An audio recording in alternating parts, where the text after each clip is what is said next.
झारखंड विधानसभा का बजट सत्र 25 फरवरी से शुरू हो चुका है और ये 25 मार्च तक चलेगा। वहीं अगर बजट सत्र की बात कर लेते हैं तो ये बजट सत्र में 17 कार्य दिवस होने वाले और इसी के साथ वित्त मंत्री डॉक्टर रामेश्वर उरांव ने कल यानी गुरुवार को 3 मार्च को वित्तीय वर्ष 2022-23 का बजट पेश किया था। वहीं ऐसा कहा जा रहा था कि ये बजट काफी ज्यादा लोगों को ध्यान में रखते हुए, साथ ही युवा वर्ग को ध्यान में रखते हुए इस बजट को तैयार किया गया है। वहीं विपक्ष तरफ से भी कई ज्यादा प्रतिक्रिया इस पर आई। भाजपा के प्रदेश अध्यक्ष दीपक प्रकाश का कहना है कि ये धोखा देने वाला बजट रखा गया है, तो वहीं सरकार के वित्त मंत्री का कहना है कि ये युवाओं को और साथ ही साथ जो भी अभ्यर्थी हैं, जो भी कई ऐसे सभी वर्ग को, सभी तबके के लोगों को ध्यान में रखते हुए इस बजट को लेकर महत्वपूर्ण सुझाव लिए गए थे। तो इसी पर आगे और जानकारी लेने की कोशिश करेंगे। संवाददाता विशाल हमारे साथ जुड़ चुके हैं। विशाल, लगातार बजट सत्र चालू है, 25 मार्च तक ये बजट सत्र चलने वाला है। वहीं कल बजट तो पेश किया जा चुका है, लेकिन विपक्ष की तरफ से जो हो हंगामा है और जो हमला है सरकार पर, वो लगातार तूल पकड़ता जा रहा है और थमने का नाम नहीं ले रहा है। तो आज किन किन विषयों पर सबसे ज्यादा विरोध देखा गया?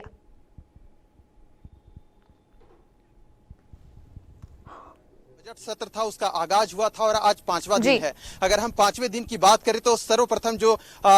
लंबोदर महतो हैं, आजसू के विधायक, उन्होंने मांग की है कि 1932 का जो खाद्यान्न है जल्द से जल्द झारखंड में लागू हो और इसी को लेकर वो अपना विरोध जता रहे थे। वहीं जो भारतीय जनता पार्टी के जो भी विधायक हैं, ओबीसी को 27% आरक्षण देने और जो पंचायत सचिव के अभ्यर्थियों पर जो लाठीचार्ज हुई उसके विरोध में ये लगातार धरना प्रदर्शन कर रहे थे। अगर हम सदन की बात करें, जो माले विधायक है विनोद सिंह ने, उन्होंने सखी मंडल का जो प्रश्न ने उठाया और मुख्यमंत्री से कहा कि जो भी पोषण सखी का जो मानदेय 11 महीनों से नहीं मिला है उन्हें जल्द से जल्द मिले और जो भी उनका जो कंटिन्यूएशन है वो जारी रखे सरकार। देखिए प्रीति, सबसे बड़ी बात है कि कल ही झारखंड का जो बजट है 1,01,101 करोड़ रुपए का बजट पेश किया गया था और इस बजट को लेकर जो भारतीय जनता पार्टी और जो विपक्षी दल के जो नेता है लगातार हेमंत सरकार पर आरोप लगा रहे थे कि ये जो बजट है ना किसानों के हित में है, ना महिलाओं के हित में है, ना इसे रोजगार सृजन और ना ही शिक्षा स्वास्थ्य के क्षेत्र में कोई विकास होगा। वहीं अगर हम बात करें सत्ता पक्ष के लोगों का, तो कहना था कि ये हम लोग अंतिम व्यक्ति तक पहुंचाने के लिए जो बजट है उसका प्रावधान रखा गया है। तो देखिए, सत्ता पक्ष जो बजट पेश किया गया है उसे लगातार ये कह रही है कि ये विजन है और मिशन है और इसी बजट के माध्यम से हम लोग अंतिम व्यक्ति तक पहुंचने का काम करेंगे। वहीं भारतीय जनता पार्टी के जो भी जो नेता है, यहाँ तक भारतीय जनता पार्टी के जो प्रदेश अध्यक्ष है दीपक प्रकाश, उन्होंने बाकायदा प्रेस वार्ता कर कहा कि यह जो बजट है फिसड्डी साबित है और हेमंत सरकार की कहनी और कथनी में अंतर है। तो देखिए, बजट हालांकि 2022 और 23 के लिए पेश कर दिया गया है और सबसे बड़ी बात है कि जो 1,01,101 करोड़ रुपए का जो बजट पेश किया गया है और जो विभिन्न क्षेत्रों में इसे बांटा गया है, अब ये देखने वाली बात होगी कि 2022-23 का जब वित्तीय वर्ष शुरुआत होती है तो इस बजट का असर कितना ग्रामीण क्षेत्रों में, शहरी क्षेत्रों में और आम लोगों तक पहुंचता है। जी प्रीति। विशाल, अगर बजट की हम बात कर लेते हैं तो वित्त मंत्री डॉक्टर रामेश्वर उरांव और साथ ही साथ हमारे सरकार यानी मुख्यमंत्री हेमंत सोरेन द्वारा ये कहा गया है कि सभी तबके के लोगों को ध्यान में रखते हुए और खासकर युवा वर्ग को ध्यान में रखते हुए ये बजट बनाया गया है। लेकिन एक तरफ युवाएं जो हैं वो रोजगार के मद्देनजर रखते हुए, रोजगार हो गए या फिर पंचायत सचिव अभ्यर्थी जो है वो लगातार रोजगार के मुद्दे को लेकर सरकार को घेरते हुए नजर आते। तो कहीं इन दोनों में कमी दिख रही है, क्योंकि एक तरफ सरकार तो कहती है कि हम युवा को सुझाव लेकर उनके लिए बजट बना रहे हैं और साथ ही दूसरे तरफ युवा जो है वो लगातार हेमंत सरकार पर और साथ ही साथ इस पूरे राज्य की विधि व्यवस्था पर भी सवाल खड़े करते हैं कि रोजगार उन्हें नहीं मिल रहा है और इसी कारण पलायन होता है झारखंड से लगातार।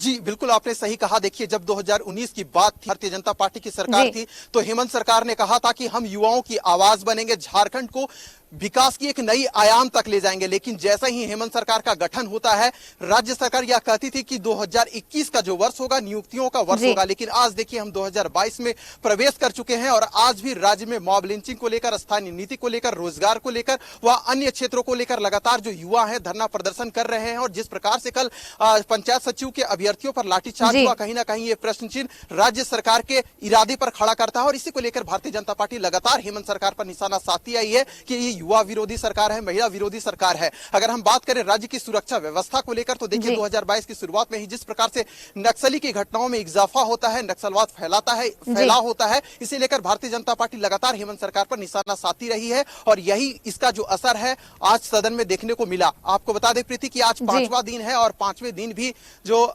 विधायक है लगातार हेमंत सरकार का विरोध करते नजर आए। अब ये देखने वाली बात होगी कि 2022 और 23 के लिए जो बजट का जो प्रावधान था सरकार ने पेश कर दिया किया है। अब सुरक्षा व्यवस्था को लेकर, रोजगार को लेकर सरकार के कौन कौन से नए नए आयाम हैं और किस क्षेत्र में सरकार कैसे काम करती है। जी प्रीति।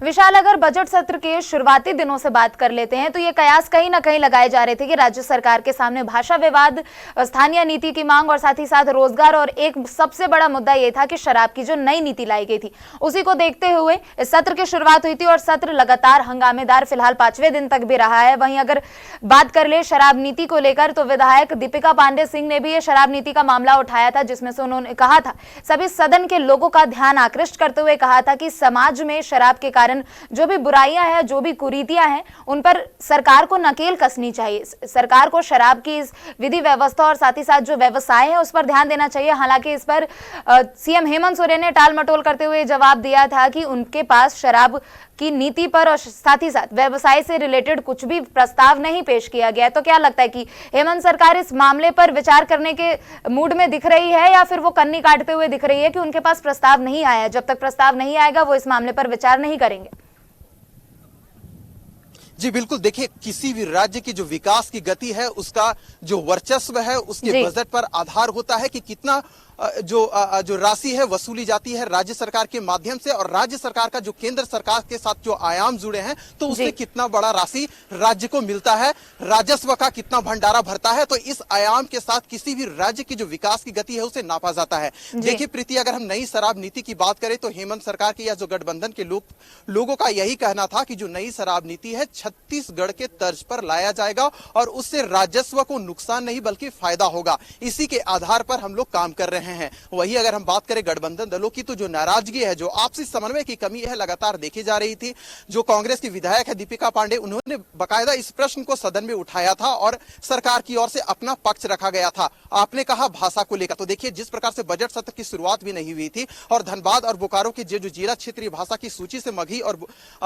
भोजपुरी को हटाया गया था, उसे लेकर भी विवाद शुरू हो गया था राज्य में। और जिस प्रकार से उर्दू को जोड़ा गया था तो भारतीय जनता पार्टी ने भी हेमंत सरकार पर निशाना साधा था और कहा था इन मुद्दों को लेकर हम सदन में उठाएंगे। बाकायदा 25 फरवरी से बजट सत्र का आगाज होता है और आज 5वां दिन है। विभिन्न मुद्दों को लेकर जो भी भारतीय जनता पार्टी के जो नेता है, विधायक है, लगातार इन प्रश्नों को राज्य सरकार के समक्ष रख रही है और राज्य सरकार अपने माध्यम से प्रश्नों का उत्तर देने का कोशिश कर रही है। अब ये देखने वाली बात होगी कि जैसे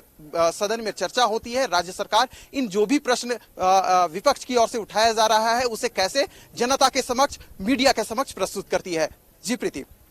विशाल, अगर बजट की बात कर लेते हैं तो वित्त मंत्री डॉक्टर रामेश्वर उरांव की तरफ से कल यानी 3 मार्च को बजट पेश किया गया था। साथ ही 1,01,101 करोड़ रुपए का इस बार का ये बजट है। वहीं पिछले साल के बजट की बात कर लेते तो 91,277 करोड़ रुपए का ये बजट आया था। हालांकि इस बार के बजट में 27% ज्यादा वृद्धि देखी गई है, क्योंकि यहाँ बताया जा रहा है कि स्वास्थ्य, बिजली और साथ ही साथ पानी की व्यवस्था है उस पर झारखंड सरकार इस बार ज्यादा ध्यान देने वाली है। अगर स्वास्थ्य के मद्देनजर बात कर लेते तो रांची के रिम्स और जमशेदपुर के एमजीएम की अस्पताल की भी सुदृढ़ीकरण की जाएगी और साथ ही और कौन से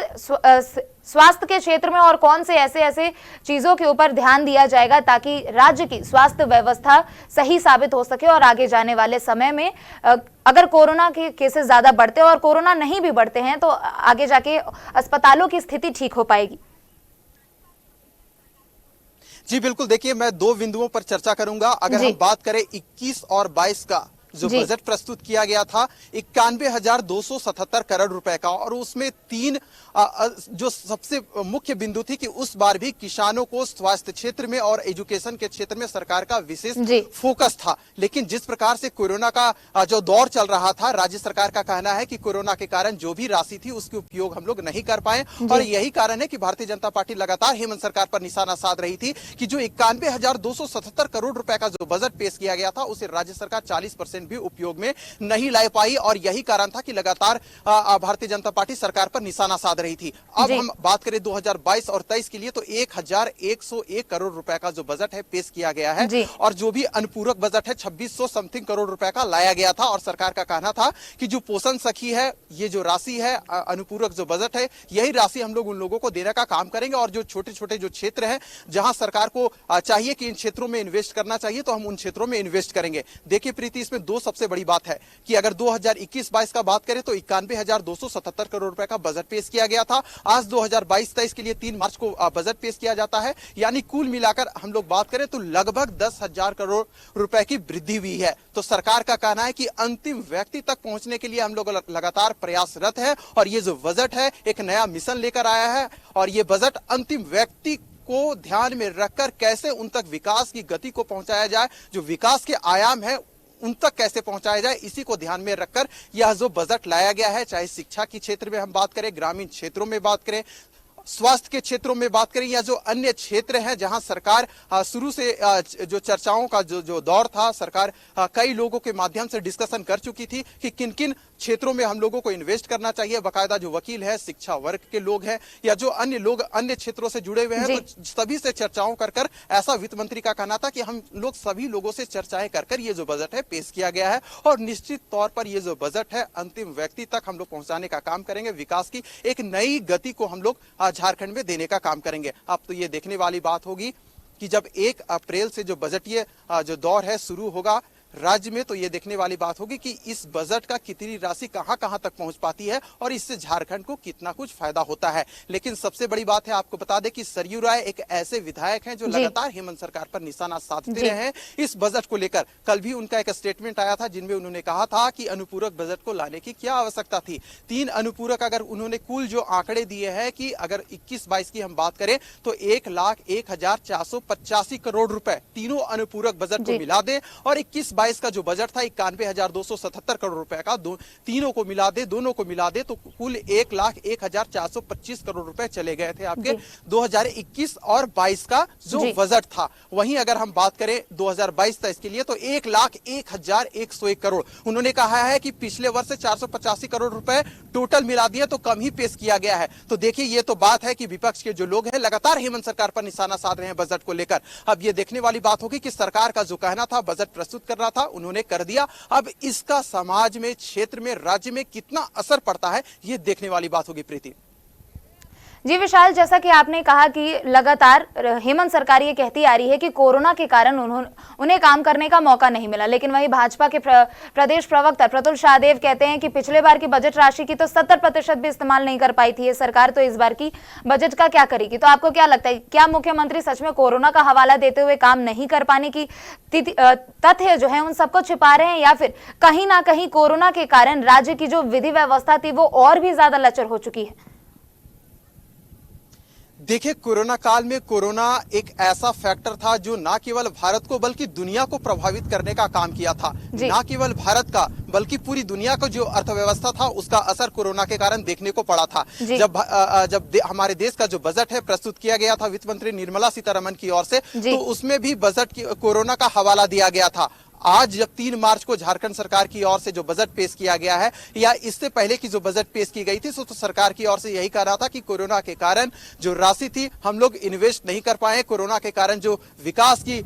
जो रफ्तार था वो धीमी राज्य में पड़ गया था। तो देखिए कहीं ना कहीं अगर हम ओवरऑल अगर कैलकुलेशन कर देखें तो वाकई में जो कोरोना फैक्टर था पूरे देश के साथ साथ झारखंड की अर्थव्यवस्था पर भी कहीं ना कहीं असर इसका पड़ा था और यही कारण है कि लगातार हेमंत सरकार एक्शन मोड में उस वक्त भी नजर आ रही थी और कोरोना से निपटने को लेकर लगातार भारतीय जनता पार्टी उस वक्त भी हेमंत सरकार पर निशाना साध रही थी और राज्य सरकार बाकायदा अपना काम करते चली आ रही थी। तो प्रीति देखिए, अगर हम ओवरऑल पूरे भारत की बात करें तो वाकई में कहीं ना कहीं कोरोना एक इसेंशियल फैक्टर उभर कर आया था जो हमारे इकोनॉमी पर असर डाल रहा था। तो इसका असर बाकायदा झारखंड में भी देखने को मिला था।